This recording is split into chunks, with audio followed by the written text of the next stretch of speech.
Saturday, my friends, and welcome back to Inside the Minds of Authors.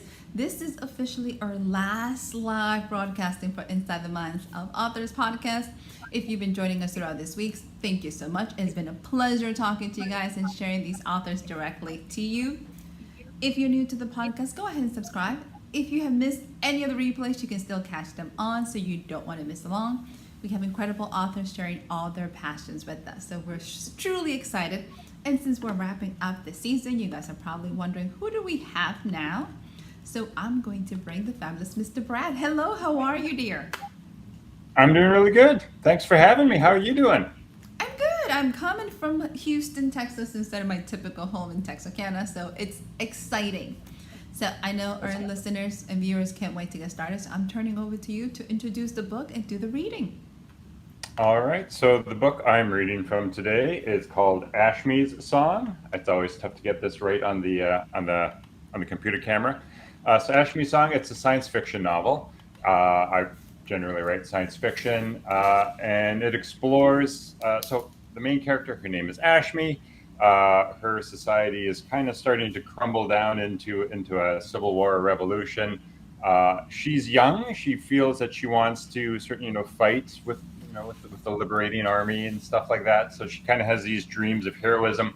However, she has a special needs brother who's dependent on her, and she's pretty much his only caretaker. So she's kind of torn between looking after her family and wanting to go off and be the big hero, be the big hero of the day. The reading I'm going to do today is kind of about halfway through. At this point, she's sort of really trying to leave her family and trying to sort of take on this role of being a hero in the army. And so she and her friend have just taken this job where they're supposed to assassinate an important figure on the enemy side. And so, this is just as they're getting set up with this here. So with that. Here we go. So Ashme had never seen her mother more beautiful than the day Dad returned. Ever since she could remember, Mom had tried to be happy but failed. While Dad was away, Mom worried herself sick. As Shen grew, she worried as he struggled in school and stomach problems plagued him. She slept poorly, and whenever she had a moment of calm, a worried frown cut a crevice into her forehead. She kept herself busy to cope, always doing something, fixing this, organizing that, cleaning knickknacks, tutoring Shen, something, anything to keep idleness and the worries that haunted her during those quiet moments at bay. Ashme had been such a bitch. She used to act out, picking fights mercilessly. She would disrupt class or the school would call Mom in, forcing her to rush around for her instead of Shen. Ashme wished she'd had a chance to apologize before the CPC took her mom. She knew now why Mom had to put Ashme aside to care for Shen. With Dad away, Mom had been left alone looking after two kids, one of them with special needs, and Shen's needs were all-consuming. She used to tease Mom about that crevice etched in her forehead, telling her it made her look old, that her forehead must be the oldest part of her body. Now Ashme was developing one of her own. The day Dad came home, however, Mom had been beautiful. It was not the hour she had spent at the salon the day before curling her hair or her summer dress, newly mended, that had given her such grace. It was her face. Her face was relaxed, smiling, her eyes bright, beaming. She had an aura of transcendence. At that moment, she had been shaped by hope. Hope makes people beautiful. Ashme had been 9 when her father left. When she learned he was returning, she wondered what he would think of the woman she was becoming. It had been so many years that he was more a figment of imagination than man. It would be strange having him in the house again. She had run to him when down the street he came into view. She had cried in his arms, gripping him with all her strength. "Where's my daughter?" he was teasing, but he had tears in his voice. He undid her hug and held her at arm's length so he could look at her. "My daughter is a small girl. Who is this beautiful woman?" "The skank's taken the stage." Suri's word jolted Ashme out of her reverie. On the data screen hovering over the boxes in front of them, they watched Evelyn begin her press conference. Let's stop there, because after that, they go into the decision of whether to proceed with shooting her, with doing their job or not. So yes. Ooh, I love the setting and I love the introduction to this book. And a very young female protagonist trying to decide to be a rebel or not. So let's jump in, Mr. Brad. Congratulations on the book. Thank you for the reading. Let's You start. bet. Where did this idea come from? And what made you You decide know, to create this? yeah, it's fun. And so I've been, the idea was kicking around in my head for a lot of years. It took me a while to write the book. The initial idea came back around 2015, 2016 during the Syrian refugee crisis. Okay. And what got me thinking about it was there's, certain news stations of certain political persuasions that when they were looking at the streams of refugees coming out of Syria and going into Europe and coming into America, they're like, look at all these young men. They shouldn't be refugees. They should be staying home and they should be fighting for their country. And at that time, I was like, I kind of think the problem with Syria is that there's a few too many people willing to fight and die and kill for their country, and maybe that's why people are leaving. But it got me thinking, like, what is it any less heroic to like take your family and get out than it is to actually stay and fight? And like staying and fighting for your people is heroic. But I would argue that, like taking your family and leaving everything that you've known to go someplace you don't know where. I mean, I think there's some heroism and courage with that as well. And so I kind of wanted to explore that theme. And yeah, that's the character of Ashmi. She's kind of torn between those two things. Like, what is the right thing for her to do? Should she get her brother and get out of Dodge, or but she wants to. Somebody needs to fight for what's right. So she's kind of torn with that. So I wanted to explore that with that story. That's pretty huge. We're just gonna put it out there. It's not like a do I want vanilla ice cream or chocolate? Like that's not one of those decisions you're expecting a teenager to start pondering. And then you went No, there. Why so young? yeah, I think part of it is when people are young. That's uh, when you're older. Yeah, I don't know. Just in my mind, I think younger people probably are more drawn to the like, hey, I want to be the warrior, I want to be the fighter, right? Sort of faced with that. She's inspired by her father a lot. Like her father left their family to go fight in the war when she was a young child and then came back. And so she's like, she kind of wants to be that as well. And so she's kind of, she's young enough that, she hasn't kind of settled in who she is yet, right? That's probably, I think, the main reason to have her be younger. So she's like late teens, early 20s, but yeah, she's, too young to have settled in and to know who she is yet. So that it is a real sort of choice that she's kind of wrestling with, like, who do I want to be? Who am I? And what is my role in this world? She's kind of wrestling with those things. Also not too old that she's naive or jaded by Yeah. life. So I like the fact that she's still within those consequences. You mentioned at the beginning Yep. of it, going to go and assassinate somebody. How did you decide to take that leap? So when you were creating these Yeah. characters, where did you draw influence from? Because they have very specific motives and way of seeing things. Yeah. So a lot of it, so sadly, the world has no shortage of conflict zones, and the world has no shortage of rich research material on what life is like. So a lot of the inspiration came from just researching, learning about various different conflicts, trying to actually read materials from both sides of people in those conflicts. Because there's another character in the story, Mason, who is on the other side, who also has a family and is also, so we sort of explore the story through these two sides, these two people who are trying to raise their family, and um, but they're sort of caught and trapped in this conflict. So yeah, and just as I'm envisioning her, her and her family, like they are definitely part of an underclass. They're poor. She kind of lives on the fringes of society, so not all of the things that she does to make a living are like legitimate or legal necessarily.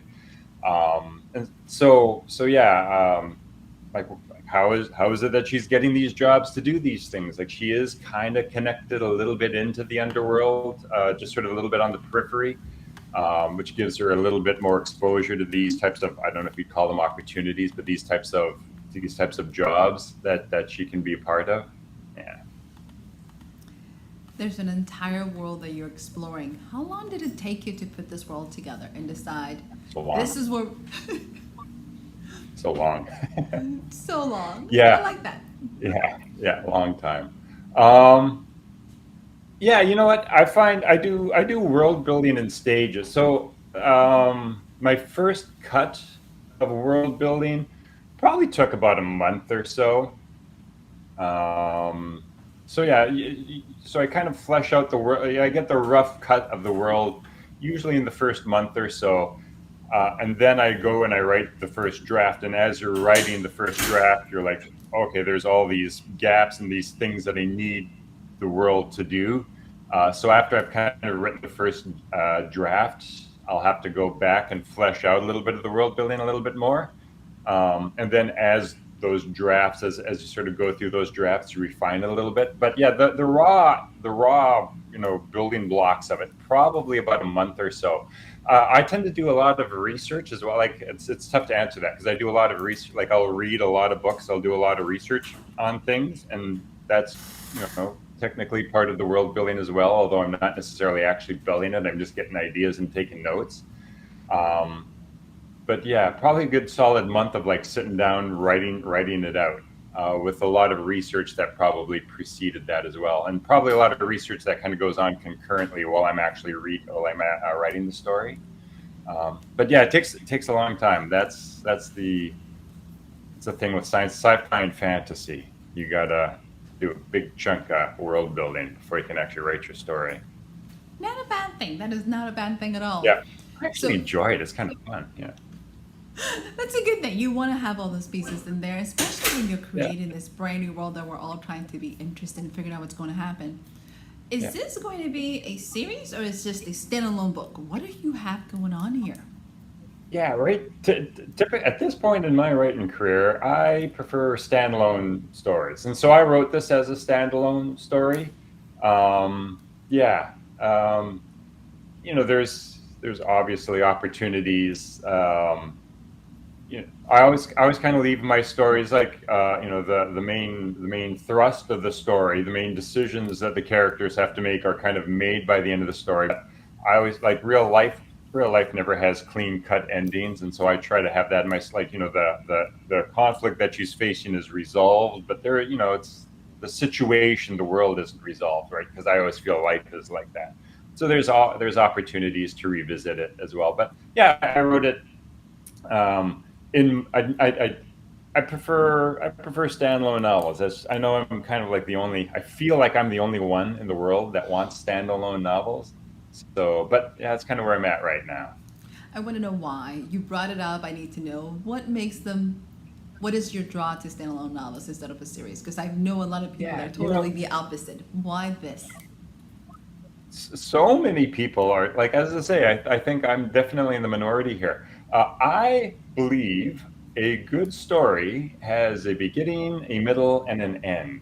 Like Huh? it's like a good story ends and it leaves you like, yeah, this is all wrapped up and I'm satisfied and things like that, right? What I find with a lot of series is that like they're all middle, like it's all middle, and yeah, some series, yeah, just some series you can kind of tell like, okay, this is a cash cow, and they're just gonna like draw it out as long as they can keep selling books, and then as soon as they stop selling books, they're gonna have the finale as a trilogy, and you can tell like you're just you maybe have like three books of story in here that you've spread out into more. So yeah, I just like I want a story that has a beginning, that like takes me on a journey, right? A journey has a beginning, you go on the journey, and then it ends, and then you get to do something new. So I that for me, like I like stories that end. Like, and it's funny to say. I don't know. Maybe it's I say I feel like I'm in the minority here, but a good story has a good ending. And then also as a writer, I just have all these other ideas in my head, and if I have to write this series, then I'm committed to this one story for however many years. I'm like, I won't be able to tell all of these other stories that are in my head as well. So it's a little bit of both. Yeah, So that's my rationale. I've made my case. I don't know if I've convinced anyone, but I've made my case. I like your case, and I think it's very convincing one. So I'm very much I enjoy series, but I want every book in the series to have a beginning, middle, and end. Like I don't want to have Yeah, the never yeah, ending cliffhanger to figure it out. So now what are I you gonna know. do Yeah, in this book? Like I want each book yeah, in every series to stand on its yeah. own, so I can enjoy it I'm and with then be you on like, that. let's pick up the next. Yeah, I completely Yeah, understand I'm your with you on that. structure.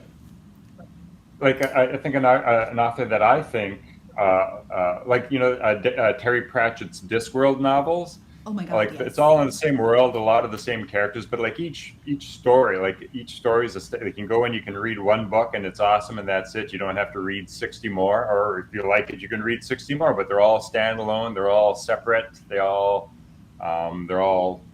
their own thing. You're not.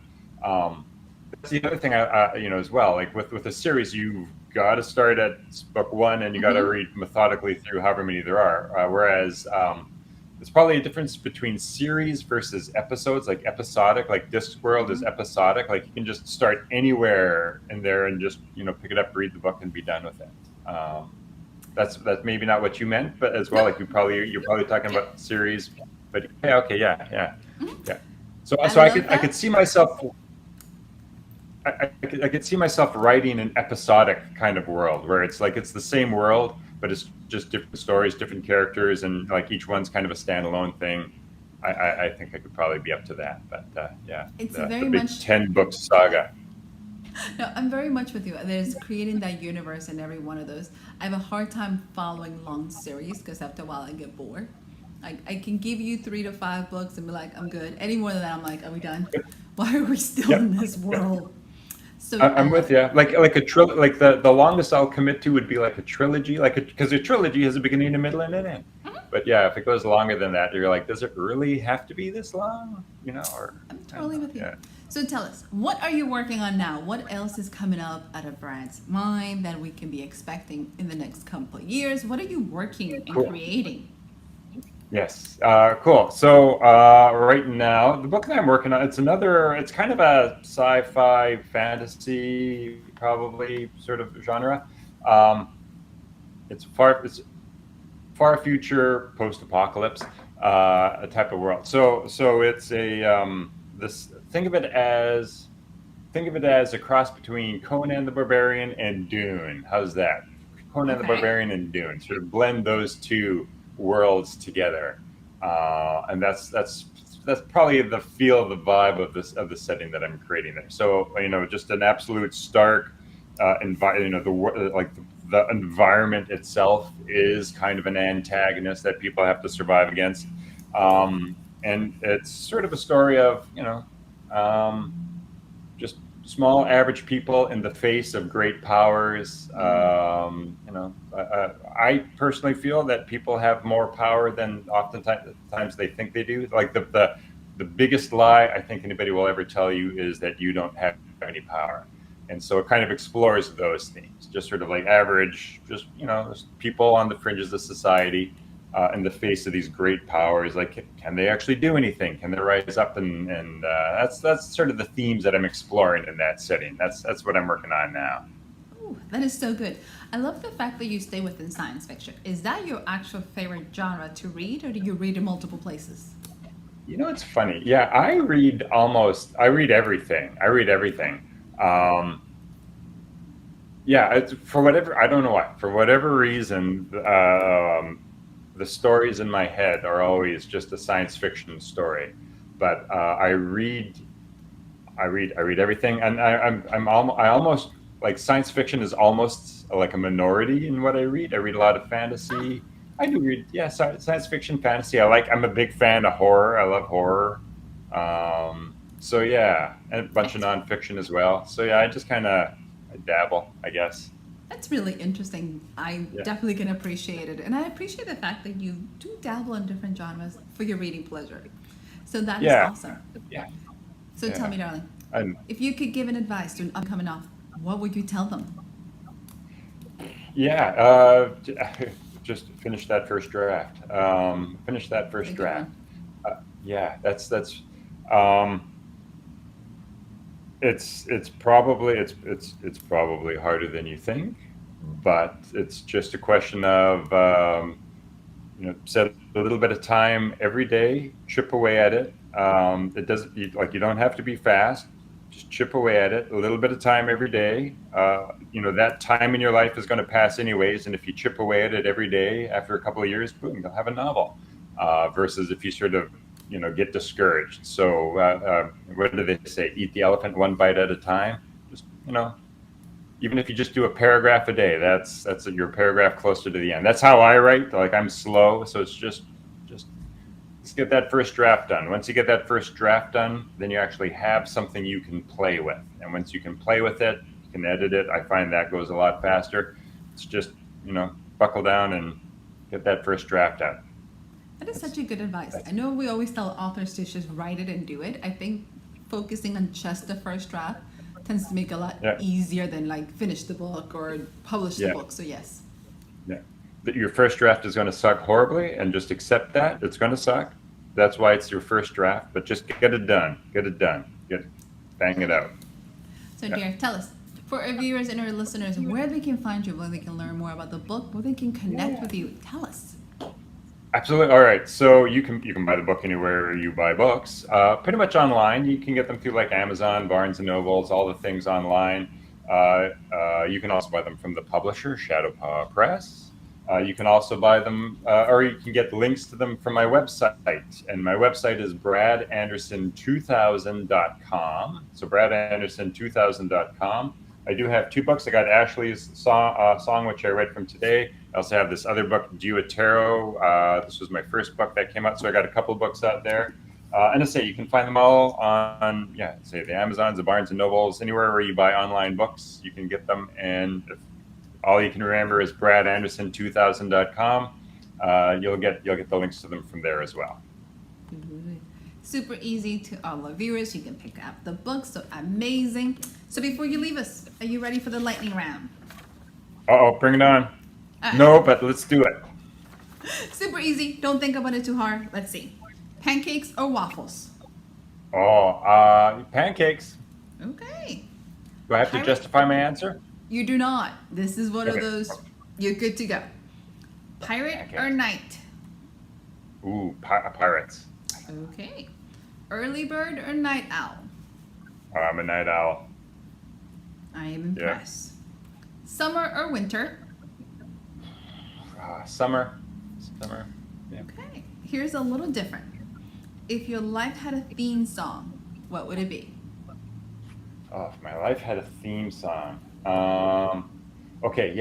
There's this is a throwback. It's a song called Windy by the Association. It's like 1960s, 1967. It is the happiest song you've ever heard in your life. Check it out. Windy by the Association. Check it out on Spotify right now. Say it's happiest song you've ever heard. That's what I'd have as my theme song. You might need to explain this one. And Why that? It's a catchy little tune. It's just so it's got this sort of like happy, like I'm already bouncing. It's got this like happy little kind of happy little forward momentum kind of going to it.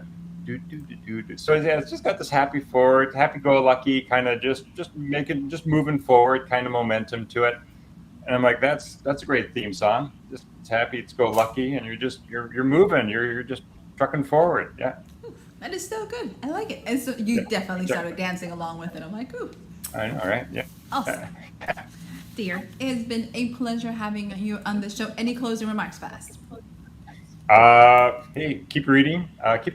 So I know it's tough. It's tough with TikTok today to expand your attention span. But keep reading short stories. Support local support artists of all types: musicians, writers, painters. Support artists, and enjoy. Have fun. I love it. Thank you so much, Mr. Brett. A pleasure. Congratulations on the book. Want to hear when the next one comes out, so keep us posted. And to our viewers and listeners, thank you. Thank you so much for joining us on the live broadcast of Inside the Minds of Authors. If you are definitely new to the podcast, make sure to subscribe. We're available in all your podcasting stations. So later this fall, you'll be able to start catching up all these amazing interviews. So we're hoping you guys join us. And we're looking forward to seeing you guys again next season. We'll be back with incredible authors who are going to be sharing their books. So don't miss out. In the meantime, stay safe and happy summer, everyone. Bye.